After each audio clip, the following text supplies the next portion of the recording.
এটা হচ্ছে 3/1/2016 ମସିହାରେ ଘଟଣା କୋରେଇ ଥାନା ଅନ୍ତର୍ଗତ ରଣେଶ୍ୱରପୁର ଗ୍ରାମରେ ଘଟିଥିଲା। ଘଟଣା ସେଇ 3/1/16ରେ ଯାଜପୁର ଜିଲ୍ଲା ଅନ୍ତର୍ଗତ ସେ ପୀଡ଼ିତାକୁ ଏ ଆସାମୀ ନବକିଶୋର ମାଝୀ ଏଠୁ ଅପହରଣ କରିକି ନେଇକି ପଳାଇ ଯାଇଥିଲା। ନେଇ ଯାଇ ସେଦିନ ରାତି 10ଟା ସମୟରେ ତାଙ୍କ ଗ୍ରାମର ଯେଉଁ ଲବଣେଶ୍ୱର ପ୍ରାଇମେରୀ ସ୍କୁଲ ପିଣ୍ଡାରେ ତାକୁ ଧର୍ଷଣ କରିଥିଲା।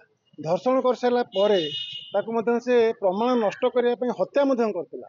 ହତ୍ୟା କରିସାରି ସେଇଦିନ ରାତିରେ ସେ ଝିଅକୁ ହତ୍ୟା କଲା ପରେ ସ୍କୁଲ ପଛପଟେ ଯେଉଁ ସେଫ୍ଟି ଟାଙ୍କି ଥିଲା ପାଇଖାନାର, ସେ ସେଫ୍ଟି ଟାଙ୍କି କଭରକୁ ବାହାର କରି ତା ମୃତଦେହକୁ ତା ଭିତରେ ବେକକୁ କାଟିକି ଗଳେଇ ପକେଇ ତା କଭର ଟାଙ୍କି ପୁରା କଭର କରିଦେଇଥିଲା। କିନ୍ତୁ ସେ ପାଖାପାଖି ପାରିପାର୍ଶ୍ୱିକ ଜାଗାରେ ତା ରକ୍ତ ସବୁ ଛିଟିକା ପଡ଼ିଥିଲା।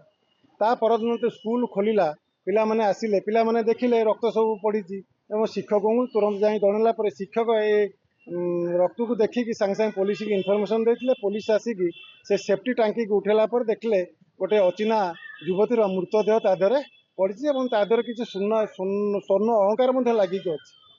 ତାପରେ ପୋଲିସ ସେଠୁ ଇନଭେଷ୍ଟିଗେସନ୍ କଲା ଏବଂ ସେ ପାଖାପାଖି ଏରିଆର ଲୋକ ସବୁ ଜାଣିଲେ ଯେ ଏମିତି ଗୋଟେ ଅଚିହ୍ନା ମୃତଦେହ ପଡ଼ିଛି ବୋଲି।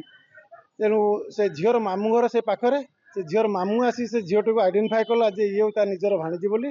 ସେ ଆସିକି ଜଣେଇଲା ପୀଡ଼ିତାର ତାର ପରିବାରକୁ। ଜଣେଇଲା ପରେ ଏମାନେ ମଧ୍ୟ କୋରେଇ ଥାନାକୁ ଯାଇ କୋରେଇ ଥାନାରେ ଏ ସଂକ୍ରାନ୍ତରେ ଗୋଟେ ଏତଲା ମଧ୍ୟ ସେ 4/1ରେ ଲଜିଂ ଏଫଆଇଆର୍ରେ ଲଜ୍ କରିଛି। ଏବଂ ପୋଲିସ ଇନକ୍ୱାରି କରି ଦେଖିଲାକୁ ନବକିଶୋର ମାଝୀ ହତ୍ୟା କଲା ପରେ ସେଇଦିନ ଝିଅ ତାର ପୀଡ଼ିତାର ATM କାର୍ଡ଼ଟା ମଧ୍ୟ ତା ବାପାର ନେଇଯାଇଥିଲା। ସେ ସବୁ ରାତିରେ 10,000 ଟଙ୍କା ମଧ୍ୟ ସେ ATM କାର୍ଡ଼ ଦ୍ୱାରା ଉଠାଇଥିଲା, ଯାହାଦ୍ୱାରା କି ଟଙ୍କା ବ୍ଲକ୍ କରିଦେଲେ। ଯେମିତି ଟଙ୍କା 10,000 ଉଠିଗଲା ପରେ ଟଙ୍କା ନେଇକି ସେ ବାଲେଶ୍ୱର ଜିଲ୍ଲାକୁ ତାର ପରିଚିତ ଲୋକଙ୍କ ପାଖକୁ ସେ ପଳେଇଲା, ଆସାମକୁ ପଳେଇଥିଲା। ତାପରେ ପୋଲିସ ଇନକ୍ୱାରି 7/1/2016ରେ ପୋଲିସ ସେ ତେନ୍ତୁଲିଖୁଣ୍ଟା ଗ୍ରାମ କୋରେଇର ଗୋଟେ ଜାଗାରେ ଆସାମୀ ବୁଲୁଥିବା ସମୟରେ ତାକୁ ଗିରଫ କରିଥିଲା। ଏହି ଉକ୍ତ କେସ୍ରେ 40 ଜଣ ସାକ୍ଷୀ ପ୍ରଦାନ କରିଛନ୍ତି। ଏ 40 ଜଣ ସାକ୍ଷୀଙ୍କର ବୟାନକୁ ଆଧାର କରିକି ଆଜି ପୋସ୍କୋ ଜଜ୍ ବିଜୟ କୁମାର ଜେନା ତାକୁ ଦୁଷ୍କର୍ମ ଆଉ ହତ୍ୟା ଅଭିଯୋଗରେ ଆଜୀବନ କାରାଦଣ୍ଡରେ ଦଣ୍ଡିତ କଲେ, 10,000 ଟଙ୍କା ଜୋରିମାନା କଲେ, ଅନାଦେୟ 6 ମାସ ତାକୁ। ସାବିତ୍ରୀ ବ୍ରତ ଉପଲକ୍ଷେ ବୟନିକା ଆଣିଛି 10+20% ସରକାରୀ ରିହାତି 25 ମେ ପର୍ଯ୍ୟନ୍ତ। ଆଜି ହିଁ ଆସନ୍ତୁ ବୟନିକା ଆଉଟଲେଟ୍ ବା ଅନଲାଇନ୍ ଶପ୍ କରନ୍ତୁ ବୟନିକା.com ରେ।